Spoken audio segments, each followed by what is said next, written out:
Protect your car with 3W Liners all-weather floor mats. Made from durable materials like TPE and rubber, our mats are designed to withstand rain, snow, and mud with deep grooves to trap dirt and liquids. For a custom fit and advanced protection, visit 3W Liners. That's the number 3, WLINERS.com today.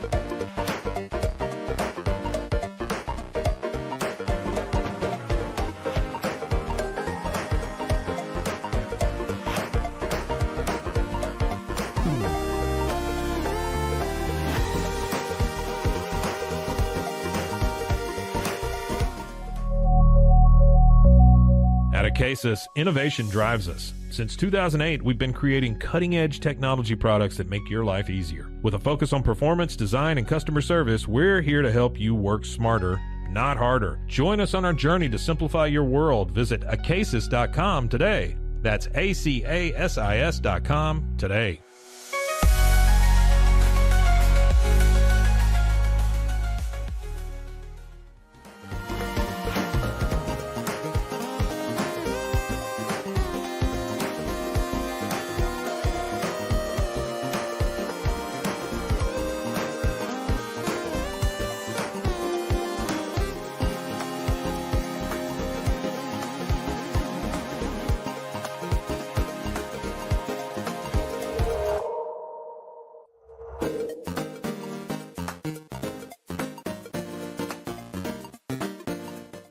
Farmhounds offers natural treats and chews made with quality products that support family farms, regenerative agriculture, and humane farming practices. Give your dog the best with wholesome, organic ingredients that promote health and happiness. Shop now at farmhounds.com.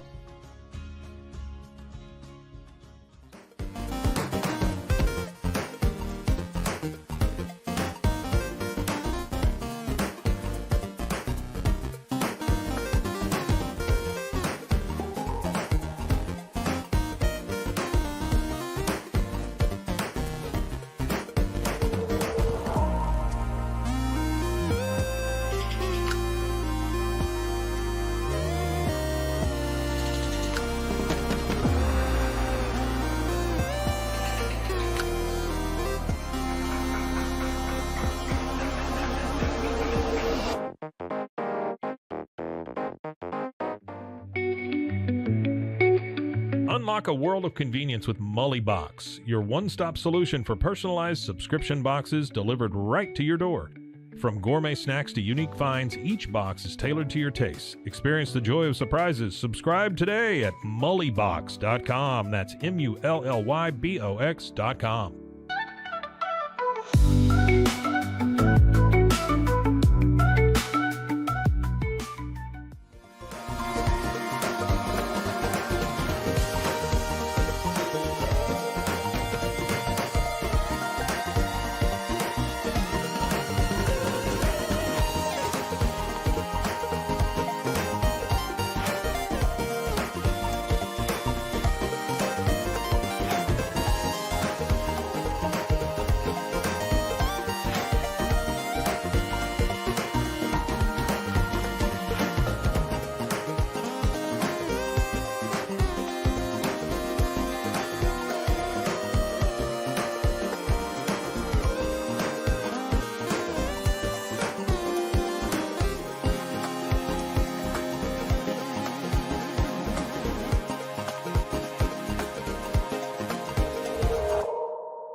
We are Rogue Media Sports.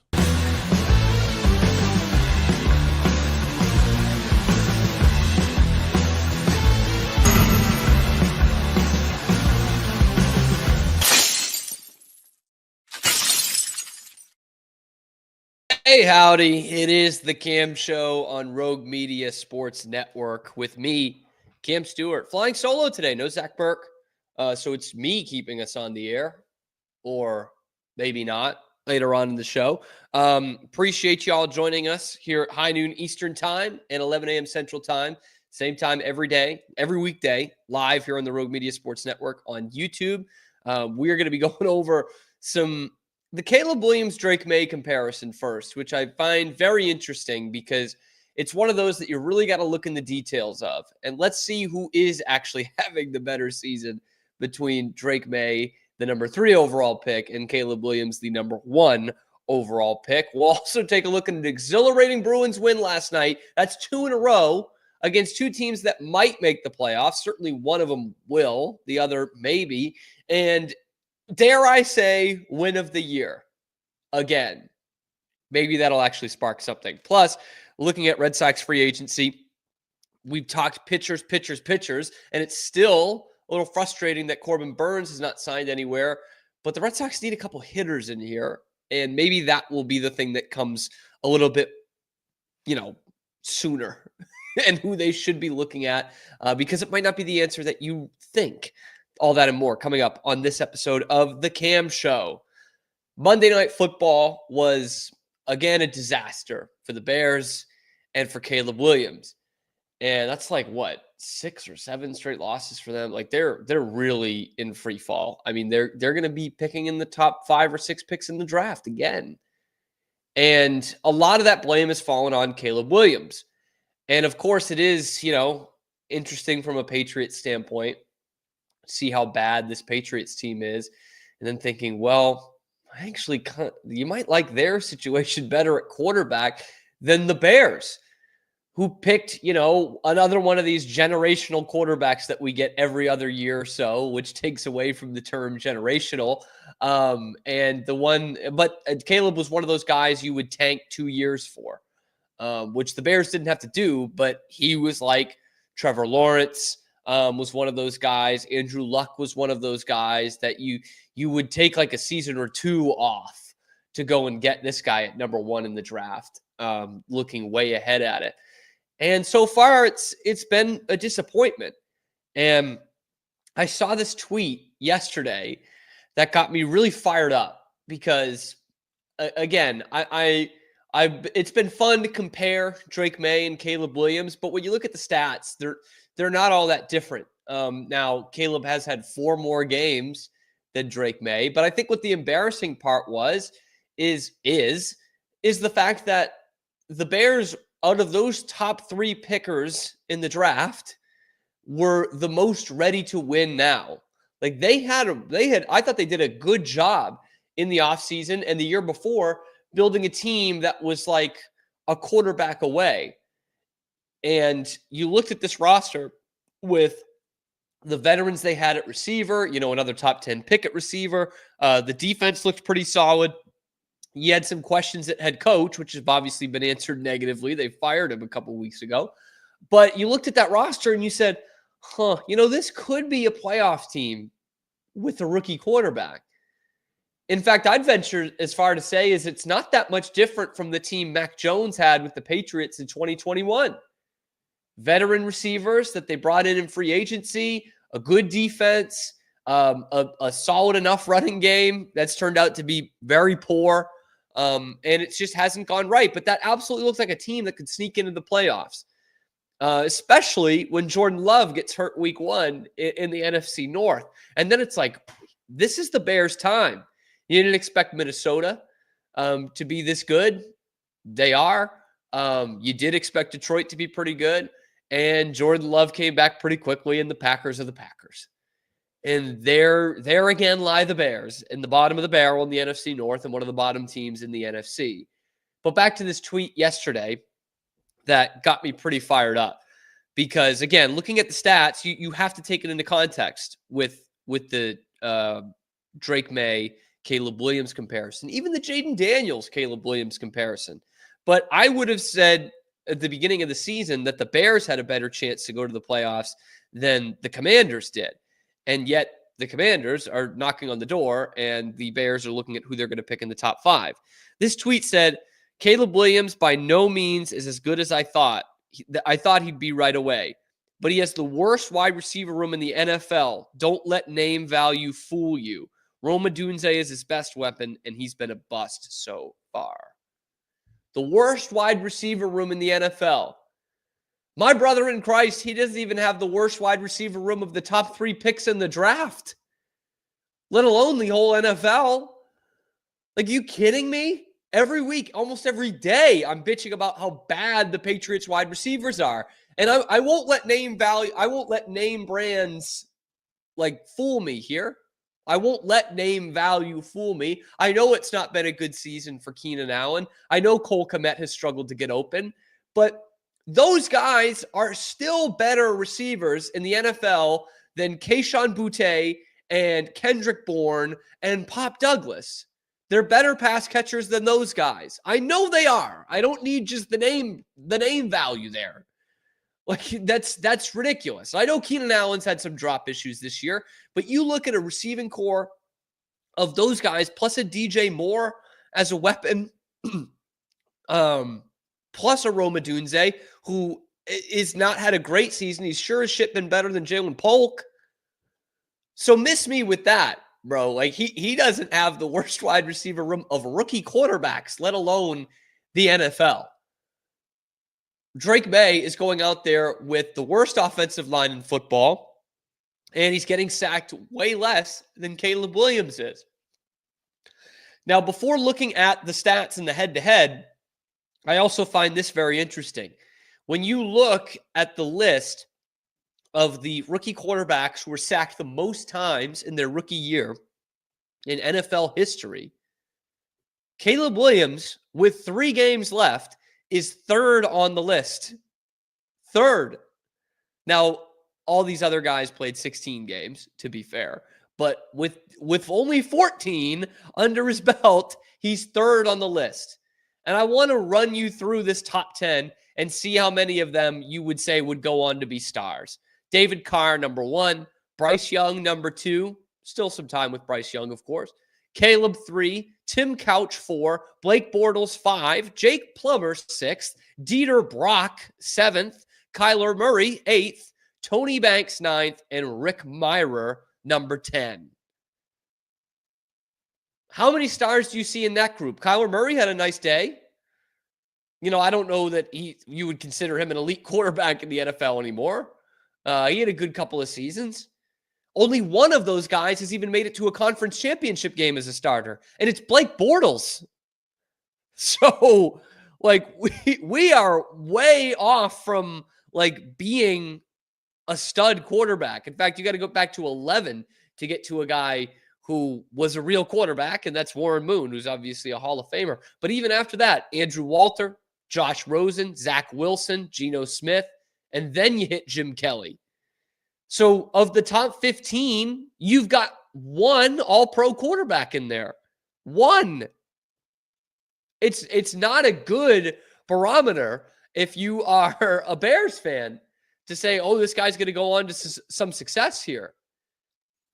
And look, the Bears' offensive line is not good.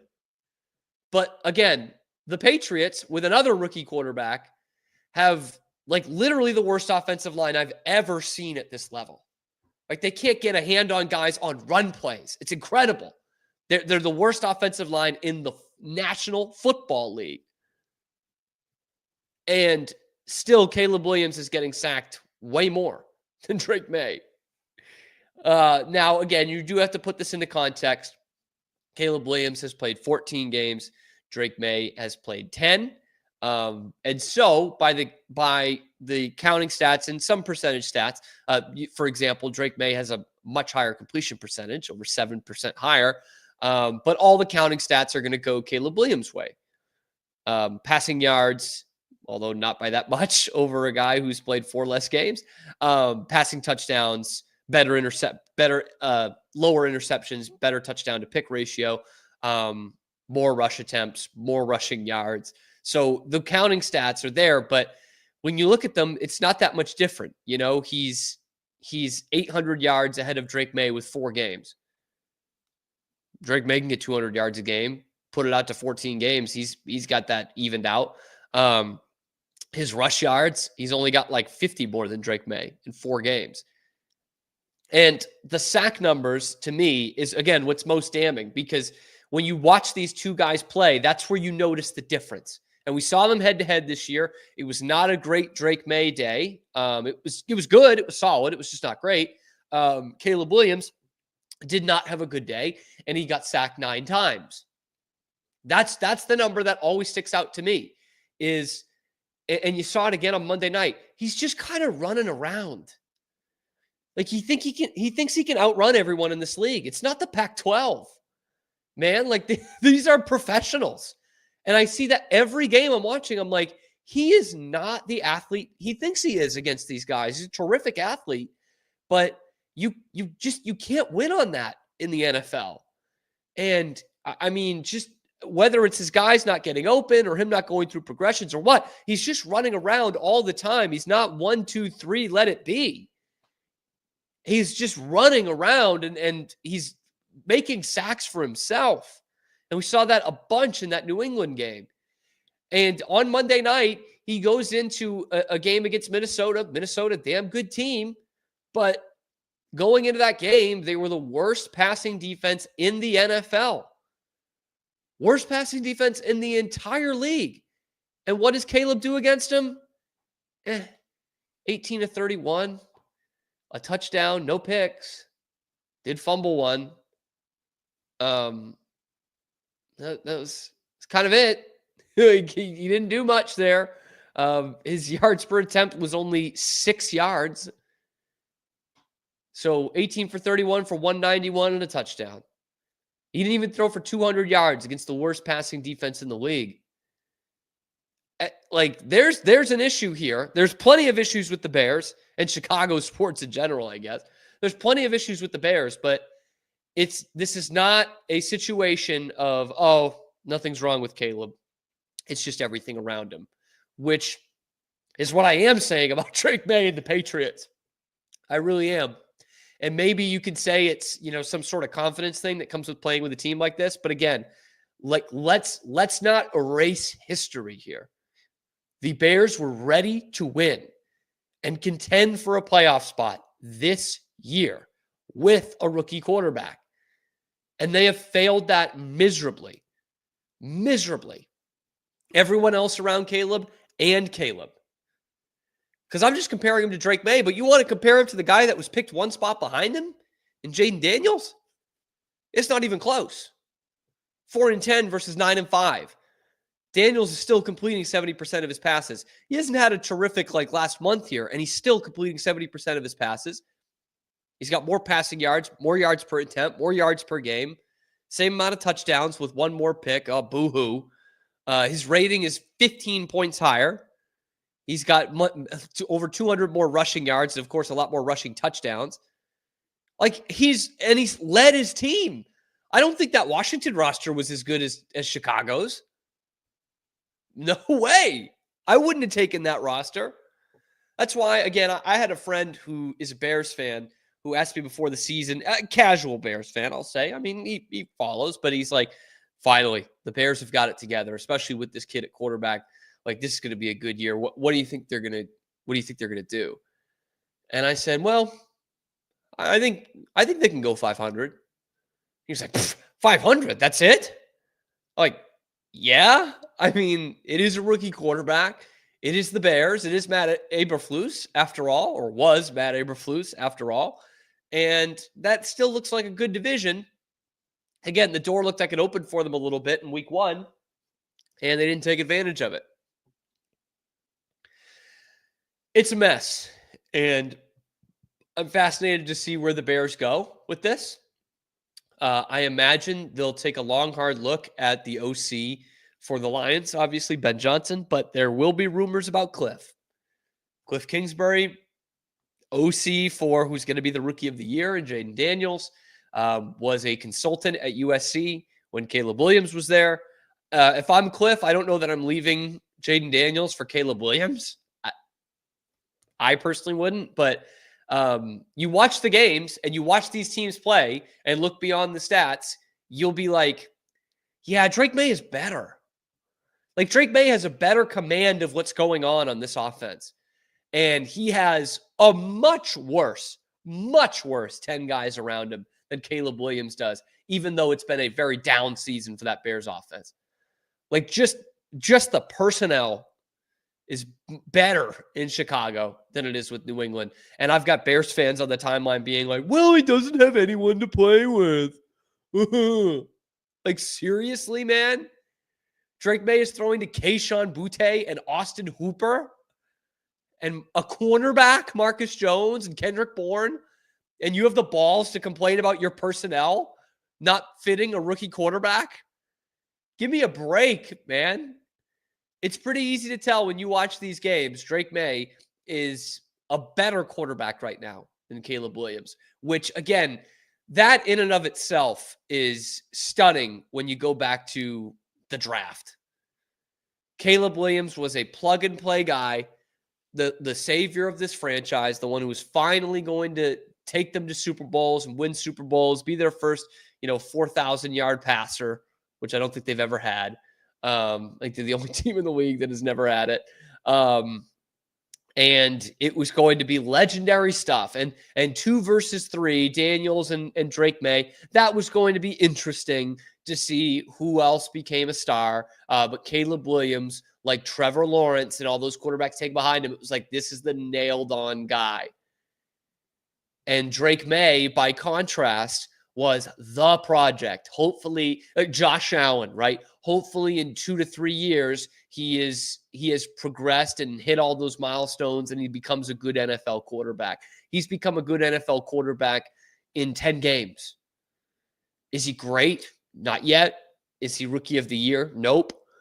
But he's become a pretty good quarterback in 10 games with this roster and this coaching staff. I'll give Caleb the benefit of the doubt. He doesn't have a good coaching staff. But if you watch these games, it's not even close. Man, it's not even close. It's Jaden Daniels and Drake May, and then everyone else when it comes to rookie quarterbacks. Whew. Anyway, Bruins had their win of the season again, and this might actually be a galvanizing one. Maybe the win before was a galvanizing one. We'll take you back down to earth or give you a bunch of hope for this Bruins team coming up next on the Cam Show.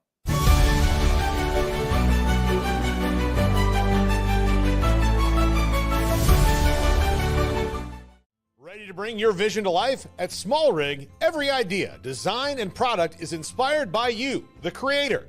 With our industry-first under co-design mode and the Dream Rig free customization project, we unite with global creators to turn big dreams into reality. Whether it's a cage rig or mount, Small Rig's versatile gear is built to elevate your craft. Small Rig, where your creativity meets our innovation. Go to smallrig.com.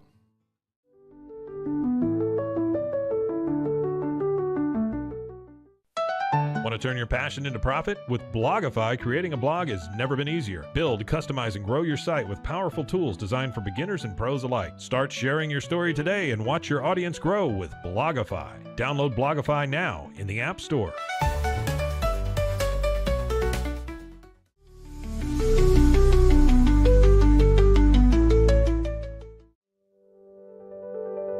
Overwhelmed by your inbox? Clean Email is here to help. Organize, clean, and manage your emails with powerful automation tools. Say goodbye to spam and clutter and enjoy a stress-free inbox. Try Clean Email today at cleanemail.com. That's CLEAN email.com.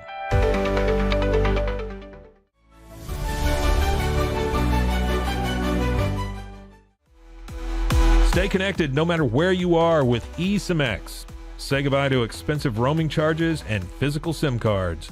With access to over 200 global carriers, we make mobile connectivity seamless and affordable for travelers worldwide.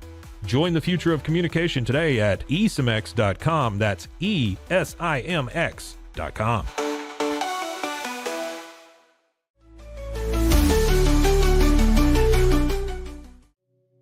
Farmhounds offers natural treats and chews made with quality products that support family farms, regenerative agriculture, and humane farming practices. Give your dog the best with wholesome, organic ingredients that promote health and happiness. Shop now at farmhounds.com.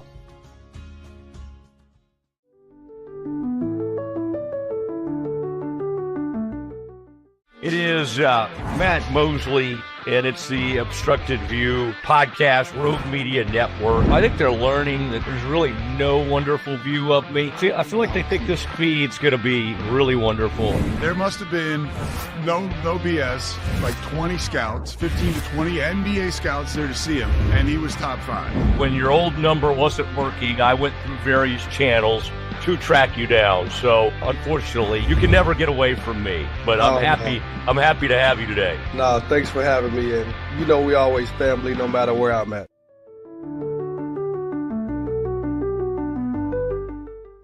Welcome to a special edition of the Doomsday Podcast. Look at this. We got one of the great golfers in the world, certainly one of the great pass rushers in NFL history. But he also had a vision for you. And so it was like you had the best of both worlds, right? You had somebody on you early, and then you had somebody who was maybe more relaxed. What were a couple of your biggest takeaways? The first thing you referred to that I spoke with, I've spoken to some personnel people and general managers of the league to get some, independent, objective assessments of the players the Cowboys picked, and we'll go through that. Has the general manager changed at all in the draft room? Nope, it's been the same since I was here the last time.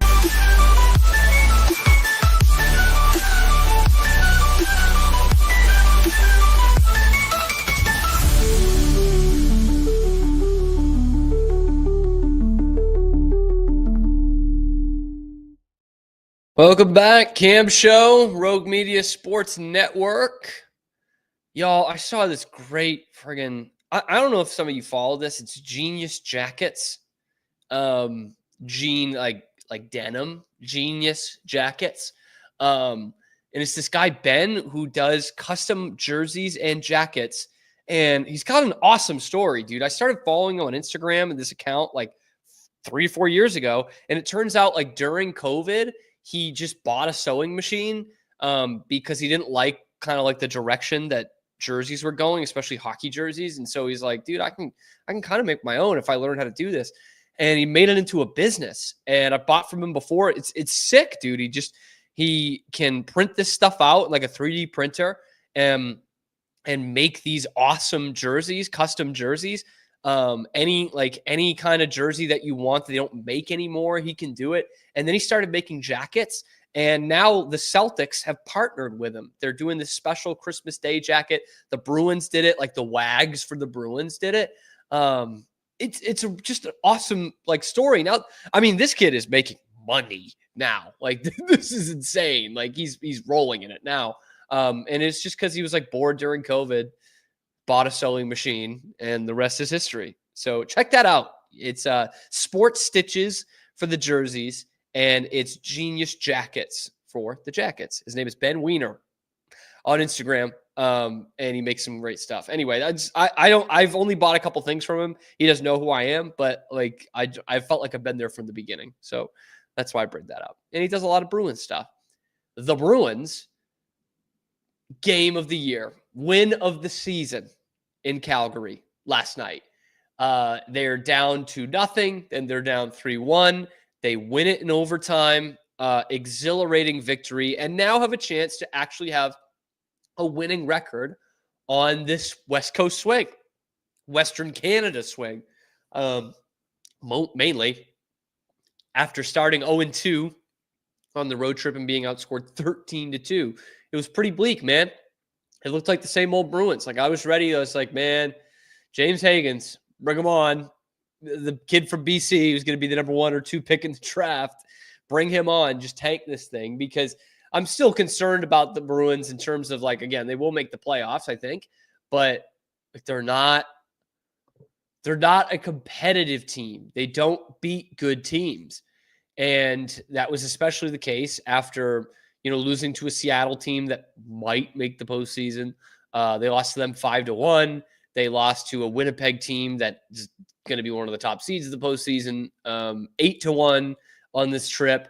And then they go to Vancouver on Saturday. Vancouver's a good team, not having the greatest start to the year. In fact, I think they're level on points with the Bruins. But now a team that's made the playoffs the last couple of years, good young core. They liked Tocchet a lot, and it was in their building on a Saturday night, and the Bruins crushed them. I mean, Vancouver gets a kind of silver linings goal at the end to make it 5-1. But the Bruins were crushing them, and they were booing Marchand. They were scoring goals and, giving them one of these. And it was like, all right, there's an edge to this team. There's a fight in this team. There's a want to in this team, in this game in Vancouver. And I'm not going to lie to you guys. I was watching that Edmonton, Florida game on Monday night, and I had my dates mixed up. I thought the Bruins had Edmonton next, and I was like, oh shit. Like, here's an Oilers team that's now pissed off. They're going to have to, and they're going to take it out on the Bruins. It's going to be another 7-1, 8-1 kind of game in Edmonton. They got the Flames first. And I mean, damned if you can't be lulled into a bad performance at the Saddle Dome against the Flames. I'm watching that game last night. It's late even for me, let alone some of you on the East Coast. It's a 9 o'clock start on the East Coast. And it's like the place is like a library. It's an old barn. It's silent. It's like -30 outside. It's a Tuesday night. Just no atmosphere in that place at all. Dreary, gloomy. You're towards the end of a long road trip in terms of miles traveled. You go to Winnipeg, to Seattle, to Calgary, to Edmonton. I mean, just some of the bleakest places to be in the winter. Those 3 Canadian cities, man. Vancouver's fine. But I mean, Vancouver's obviously really nice, and so is Seattle. But like you're going into the plains of Alberta. Like, I wouldn't have been surprised at all if the Bruins got their shit rocked in this game. And it looked like it was going to be that way. They play not great first period, but it's 0-0. And then a minute and a half into the second, after starting 0-0, a minute and a half into the second, it's 2-0 Calgary. They're just not even checking anybody in the slot, not covering anybody in the high slot. Calgary gets 2 goals straight on in the slot. By what's his name, and then Nazem Kadri. Just like easy pickings. And you're like, here we go again. Here we go again. Joe Sacco calls a timeout, which not a lot of coaches do. They like to save those till the end of the game situation when they can pull the goalie and drop a play. But he needs to settle his guys down. And they do. The Bruins actually carry the play really for the rest of the period. They get one back with Elias Lindholm, and you're like, all right, it's a game. It's a game now. And like I said in Seattle, I was saying it out loud on my TV, or in front of my TV. I was like, you just got to get the next goal. Just got to get the next goal. If they get the next goal, you're probably done. And in Seattle, they gave up the next goal. It was 3-1, and it became 5-1 as a final. The Bruins, once again, gave up the next goal. And it's 3-1 going into the third. And for the second time in this game, you're saying, here we go again. Bruins, no backbone, no talent. And even when they have no backbone, they show that they have no talent, right? Because we saw it in that Seattle game where I thought the Bruins carried the play for half the game. But in that time, it was only 1-0 Bruins. In the other half of the game where Seattle carried it, it was 5-0 Kraken. In this game, they carried the play for the last 17 minutes of the period. They got a goal back, and then they gave one up before going into the third. And we know how the Bruins play in the third period. Down 3-1, it's way more likely for them to lose 5-1 than for them to tie the game. But those plucky sons of bitches, man. Those plucky Bruins, man. They owned the third period. Owned the third period. That whole 20 minutes, they were by far the better team. They were absolutely carrying the play against Calgary, and they were doing all these things that we've been begging them to do all season long in terms of just like go hard to the net, throw pucks at the net, try redirection, scoring on rebounds, greasy, grimy goals. You don't have the talent to pass the puck into the net like you used to have. That 2019 team did it all season long. It was infuriating, but they had the talent to do it, and they got to Game 7 of the Cup final. This team does not have that talent. They can't have the perfect look. They need to just throw the puck at the damn net and try and score on some rebounds. And they did. They did. Mark McLaughlin scores the game-tying goal. Goals in back-to-back games. All the kid does is come into the NHL, score. Scores goals. Rebound, greasy, grimy goal. I'm like, that's what the fuck I'm talking about. That 20 minutes of Bruins hockey was like, that's what this team needs to be for Joe Sacco. They were playing more physical on both ends, and they had a ton of zone time. And for the first time this season, when the clock was winding down, going to overtime, for the first time this season, I thought, man, I'd really rather have them have a playoff overtime situation. Keep playing 5-on-5. I think they're going to score the next goal 5-on-5. 3-on-3, it gets wacky. I love the 3-on-3, but it does get wacky. You get some fluky goals in there. Not always, the best team doesn't always win. And so I'm like, I'd rather them just play a 20-minute 5-on-5 here. Give them enough time. They're gonna score the next goal. They do go to 3-on-3 overtime. Obviously, it's the regular season, and they played pretty damn well in the overtime. And it was an awesome moment from David Pastrnak, who is not having a great season. I've been frustrated with him this season. I've said it on this show plenty of times. But that's why the guy gets $11 million a year. That what you saw last night. Because he was poor for most of the game. He passed up a shot in the slot earlier in the game that I hated. He had a power play one where he had a toe drag open in the slot. He lost the puck, whiffed on a one-timer earlier in the game. It was not a good Pastrnak game. He was getting lulled in by the library silence of the Saddle Dome, and then just has this one moment of brilliance. It's like in soccer. You don't see it as much anymore in soccer, but those great strikers, those fox in the box type players, where they're not exactly clinical. They need a bunch of chances, but you'll be like, how are they missing all these chances? And then they just need one moment of brilliance, and they're there. Pastrnak, last 2 minutes of overtime, open in the slot, walks into one, through a screen, through a guy, off the post and in.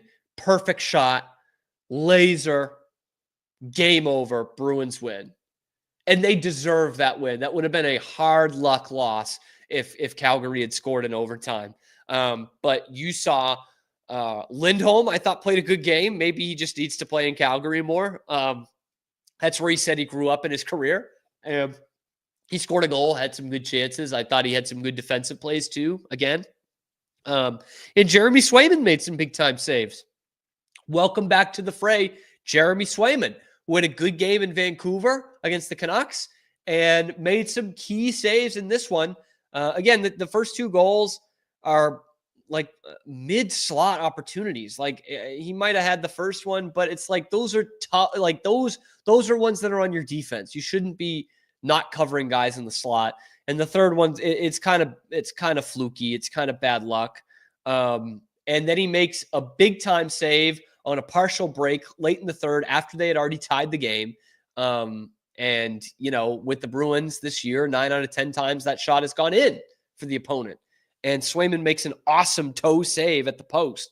And he earns his money in that one. Pastrnak earns his money with the overtime goal. Lindholm looks better. Zadorov had some nice plays and had some pretty bad plays. In fact, that first goal was on him. And he almost won it in overtime. I think he hit the post in overtime. That would have been quite a story. But now it's 2 in a row, which is not saying much. Don't get me wrong.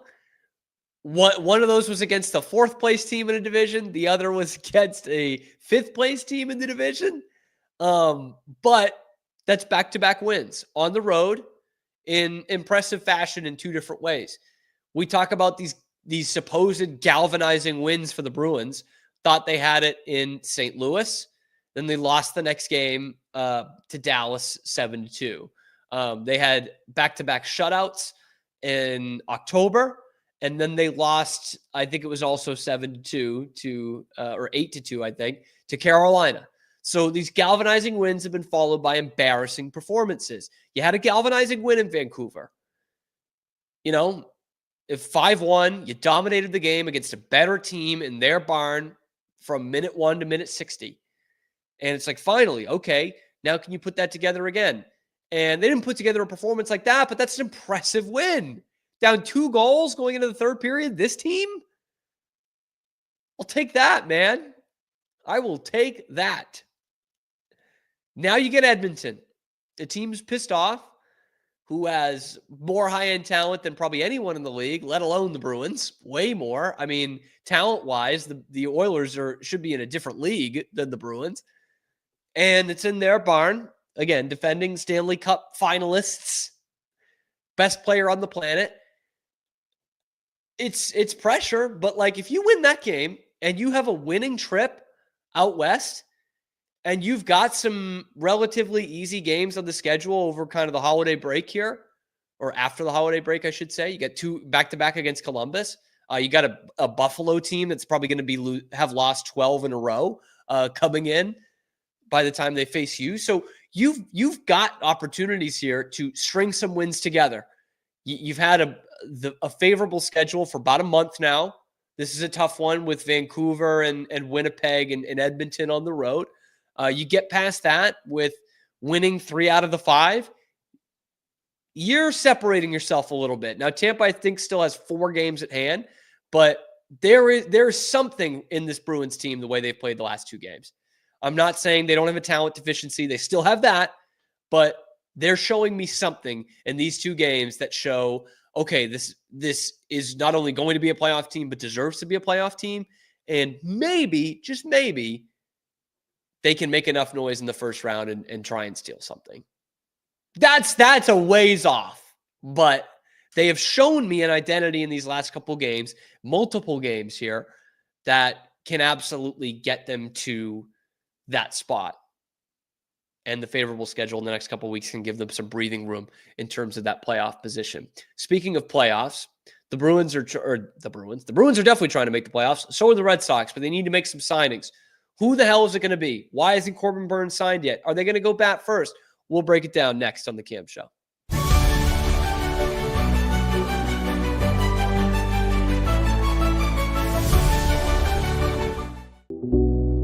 Unlock your full potential with Onnit, your go-to for premium supplements, fitness gear, and wellness essentials. Whether you're training hard, recovering faster, or just looking to feel your best, Onnit has the tools you need to perform at your peak. Visit Onnit, that's ONNIT.com, and elevate your mind, body, and spirit today.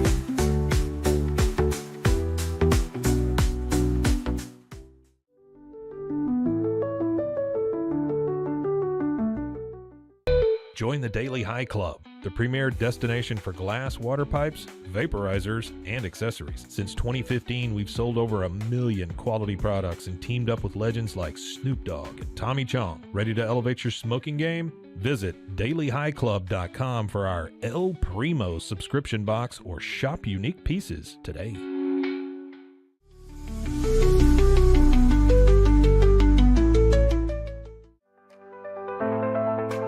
Get paid faster with Bill, the easiest way to send, receive, and manage your payments. No more delays, no more hassle. Whether you're a freelancer or a business, Bill makes payments seamless and secure, simple, fast, and reliable. Sign up today at Bill.com.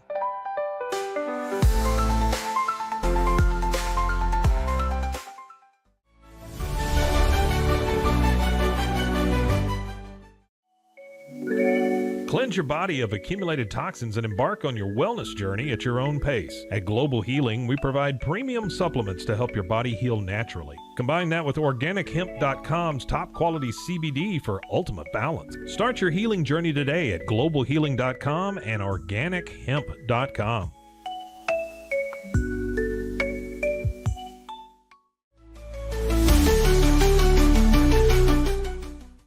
Relax with Hemp Delicious. Organically grown hemp, massively blended with delicious organic herbs, responsibly sourced for their holistic benefits.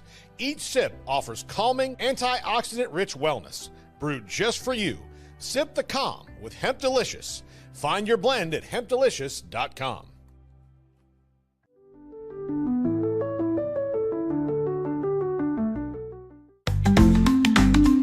ready for epic savings at Best Buy. Right now, you can save up to $700 on select Alienware and Dell gaming products. Perfect for leveling up your gaming experience. Plus, grab the latest Android Google Pixel at an unbeatable price. Don't miss these incredible deals. Shop now at bestbuy.com and upgrade your tech today.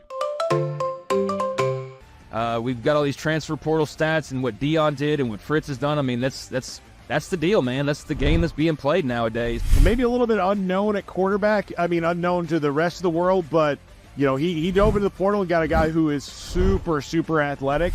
South Dakota State's really good. Give us a little bit of breakdown about what they can do and what Oklahoma State needs to be worried about. Look at that form right there. I need to say nothing else about this because I found one.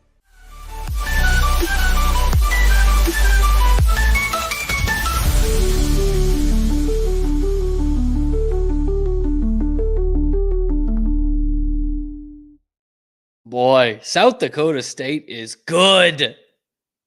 Good. A team looking to be good is the Boston Red Sox.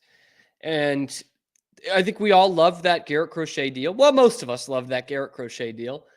Those of us on the show, myself and Liam Fennessy from Pod on Lansdowne, we're big fans of that deal. You really only took one of your top 10 guys, Braden Montgomery.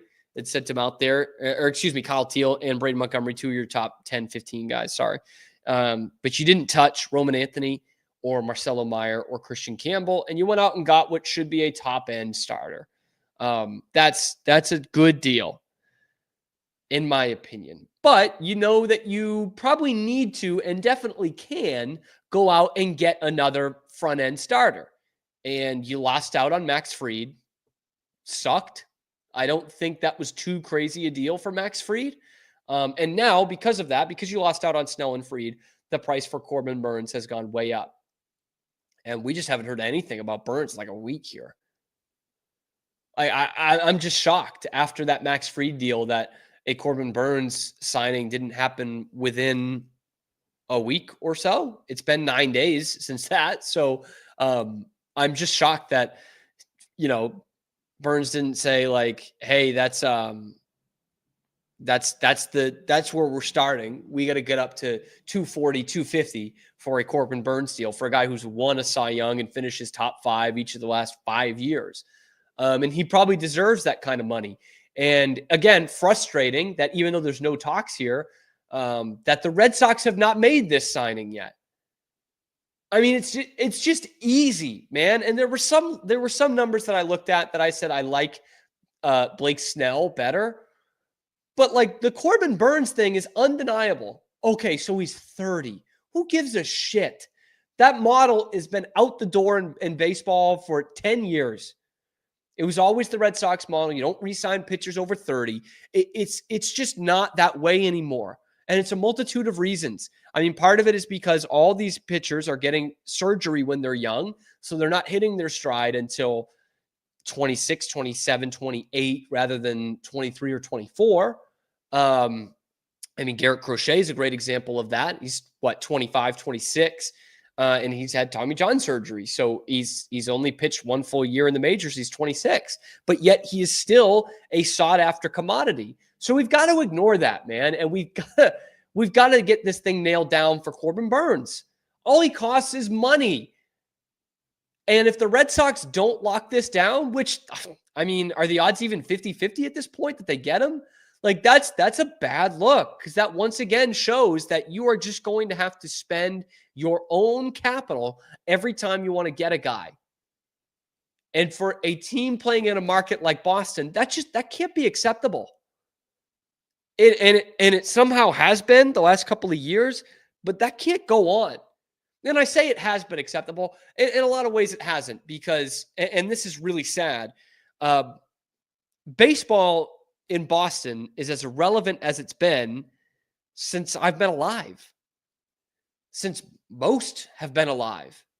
I mean, this was all that the Red Sox were always the number one team, always. And that included the early parts of the Patriots dynasty. That included 2 Celtics dynasties. that included the Bruins being the best team in hockey and having the best player ever to play in Bobby Orr. Like, through all of that, it was the team that had not won a World Series in however many years that was the team, the first team that you learned about as a kid, the first team that you went out and saw in person, the first ball cap you got, and the most recognizable team when you were traveling anywhere outside of Boston, you were talking about the Red Sox.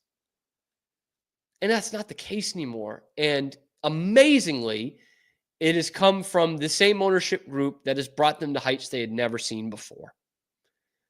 Like, the combination of, them winning is part of it. Like, that weirdly did lose some fans along the way and didn't and kept the obsession down a little bit. That's part of it. But it's their ownership group, the lack of spending the last few years, also the fact that the Patriots became the best dynasty in the history of sports. And all of a sudden, this generation that's younger than me, they're not Red Sox fans. They're Patriots fans and they're Celtics fans. And you're probably not beating the Celtics in popularity anytime soon. And if Drake May gets the Patriots winning by next year, which is doubtful, probably the year after, then they're not going to be, it's going to be tough competing with the Patriots. And it's sad because I grew up in a generation of the best time to grow up into the Red Sox thing. It was the best time to be a Red Sox fan in terms of there was still some heartbreak, but more drama and actually winning for the first time ever. I was very lucky to grow up in that, in the time and the place that I did, but it sucks to see where they're at now. And getting a Corbin Burnes and a big right-handed power bat that puts this team back in contention, you've got a shot here to really inject some life into this team and into baseball in this city. And I don't think I'm overplaying that, because obviously the Celtics are the best team in the NBA, but the Bruins are going downhill. The Patriots are hopefully right now at rock bottom. And it's going to be a couple years before they can compete again. If the Red Sox go out and spend some money, bring some big-time free agents in here to round out a team that can go to the postseason, you will inject serious life into Boston as a baseball town again. Because the summers are long. Even after a Celtics championship, I mean, we were just sucking off that nipple for months until Celtics season started again. Because at that point, Drake May wasn't starting, because usually you could fake it with one of the winter teams making a long run. And then, a month and a half later, you had Patriots training camp and all the intrigue that goes into that. But there's not much intrigue there anymore. So not only are we talking about a baseball team getting back to the postseason, we're talking about a city finding its baseball identity again. All you've got to do, John Henry, is spend some money. That's how you win right now in Major League Baseball. It's certainly helped the last, 30, 40 years in Major League Baseball. But right now, you look at the teams that were in the Final Four and in the World Series, for the exception of Cleveland, these teams spend stupid. Look who the Dodgers had to play in the postseason. The Padres, okay? Like a classic example, like a case study on how you can pour so much money into a team and still not go to the World Series. The Mets, who Uncle Steve just put out $765 million for one player, a contract that's going to go over $800 million. They were spending before that too, but that's the mentality of a team that they played in the NLCS. And then in the World Series, they faced the Yankees, who gave up all this for 1 year of Juan Soto, who were paying Aaron Judge, I don't know, however many hundreds of millions of dollars. We're talking about the Yankees here. And the Dodgers themselves spend more than all of them. That's how you win now. It's not like you can't just, you can't moneyball this thing. You can have a moneyball kind of focus, which is what they always had under Theo, but they spent money. And even the guys who Duquette signed that were part of those teams, like you extended Pedro, you had to spend money for that. You gave Manny like the biggest contract ever at the time. You have to do these things. And it does pay off. You win World Series because of that. And that's still the name of the game in 2024. There's a lot of talk with Anthony Santander. I think that would be a bad move for the Red Sox. Not that he doesn't produce. He's a 30 home run guy, but it would show once again that they are trying to cheap out and find some value. I like that they didn't re-sign Tyler O'Neill for the money that he got with Baltimore. That was ridiculous. 3 years, $70 million or whatever it is. It's asinine. Don't do that. But they tried to cheap out in the past with Renfroe and O'Neill, and they did fine for you. And then you didn't do anything with them, and those teams didn't win. I mean, Renfroe's team went to the ALCS, and he sucked in the postseason. You got to go out there and get a right-handed bat for years, not just 1 year, for years. Santander has got power numbers, but he doesn't have great numbers at Fenway, and he's a abysmal fielder that you'll just have to stick in left field. And I would so much rather have Teoscar Hernandez. So much rather go out and get Teoscar Hernandez, a guy who has been interested in the Red Sox before. In fact, he said he wouldn't have minded signing with them last season. He's a guy who's finished in the MVP, top 20 in the MVP voting 2 or 3 times. He's kind of a pure power guy. I mean, 33 homers last year, which was a career high, but only 99 RBI. Did have a 30 home run season in Toronto as well. And those other seasons, he's right around that, 25 plus homers. And honestly, that's something the Red Sox haven't really had from the right-handed hitting spot, 25 plus home run guy. They haven't really had that since JD Martinez. I think Renfroe hit, 26 or 28 1 year. O'Neill hit 20 last year or so. And you haven't had that since JD Martinez, Mookie Betts. Here's a guy, he's 32. He's not going to demand an 8-year deal. I'm not saying it's going to be cheap, but he's not going to demand that much in the market. He's got really good numbers at Fenway over his career, with a big sample size, obviously, with all those years in Toronto. In 44 games there, he's hit almost 300, 14 homers, 44 RBI at Fenway Park. You need some balance in the middle of that lineup. Teoscar Hernandez is the guy. Anthony Santander wouldn't be a bad signing. And I know his numbers aren't that much different from Teoscar, but it would show that you're trying to go a little bit cheaper. And I just don't think that's the way the Red Sox should go right now. I also think they need to sign Corbin Burnes. If we're being totally honest, I think Burnes is more important than Hernandez, but Hernandez does fill a pretty sizable need for this team. Right-handed power bat in the middle of the lineup. Don't try to put Alex Bregman in there and, sign him to a pretty good deal and then be like, well, we weren't cheaping out. We got Alex Bregman. Well, you were cheaping out because you didn't get the power that you needed. I'm not a big Bregman guy at this point in his career. He's the same age as Teoscar. I would rather take Teoscar's home run power and his production at this point than whatever Bregman will give you. And again, I think there's still something in the tank for Bregman, but he's 31. You're going to make him play second base, a position he's never played. I'm not buying it. I will buy Teoscar Hernandez. I hope you will buy the Cam Show. And by that, I mean just watching it every day. High noon Eastern time on the East Coast, 11 a.m. Central, every weekday here on YouTube. Be sure to like and subscribe. That helps out the channel a ton. I appreciate those of you who watch it every single day. And you can find our segments here on YouTube as well. If you ring that notification bell, you'll get notified every time we're dropping a video here. So you'll see when we're going live and when we are dropping those segments as well. Again, be sure to like and subscribe and then find us wherever you find your podcasts. We appreciate those of you who follow along every day. We'll be on tomorrow. We'll have Matt Barry from the Bruins Benders podcast, as we always do. And then maybe a bit of an outside name for Patriots head coaching search if it comes down to that, if they do fire Gerard Mayo. That's coming up tomorrow. We'll see you then on The Cam Show.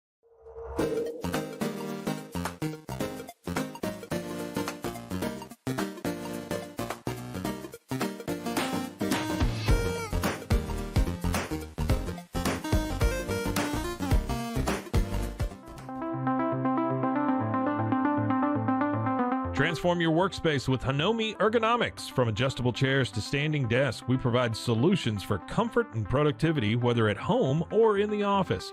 Improve your posture, reduce strain, and work smarter. Visit us at hanomi.co today. That's HINOMI.co today.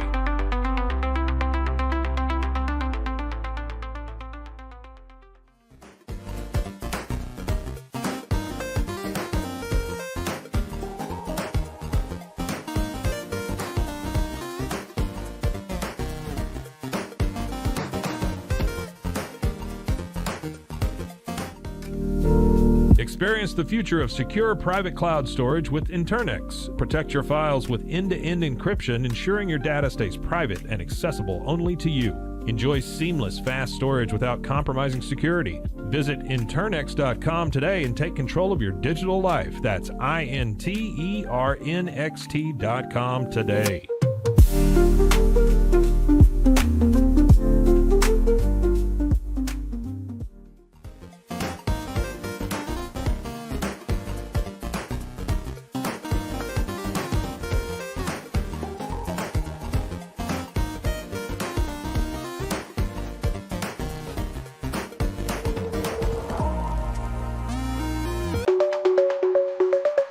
Protect your online privacy with NordVPN. Browse securely, access content from anywhere, and keep your data safe with military-grade encryption. Whether at home or on the go, NordVPN ensures your digital freedom. Stay secure. Download NordVPN today at nordvpn.com. That's NORDVPN.com.